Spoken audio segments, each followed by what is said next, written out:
President Trump is calling his latest executive order ending vagrancy and restoring order. It will prioritize funding for cities and states that move the homeless into treatment centers and commit those who are at a risk to themselves or others. NBC4's Macy Jenkins live in downtown LA for us with reaction to this. Macy.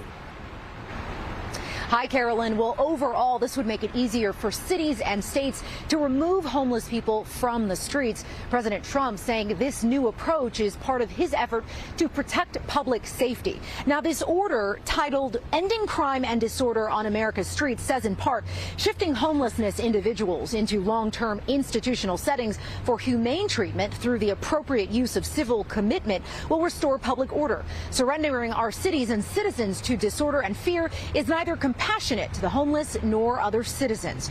The president now directing several federal agencies, including Health and Human Services, HUD, and the Department of Transportation, to assess their grant programs and give funding priority to states and cities that prioritize the following: enforcing prohibitions on open drug use, urban camping and loitering, and urban squatting.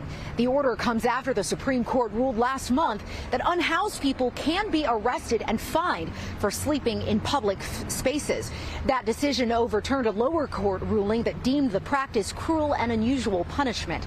Now, Governor Gavin Newsom's office released this statement today saying last year the governor issued an executive order addressing encampments that was based on the law and facts, not harmful stereotypes and ineffective public policy.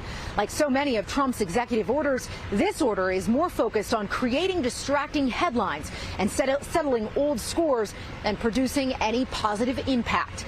But his imitation, even poorly executed, is the highest form of flattery. Now, we reached out to the LA Homeless Services Authority, or LHSA. A representative said they are currently reviewing the order to see what kind of impact it would have on homeless services here in LA, the city, and the county. Reporting live in downtown Los Angeles, Macy Jenkins, NBC4 News. All right, Macy, thank you.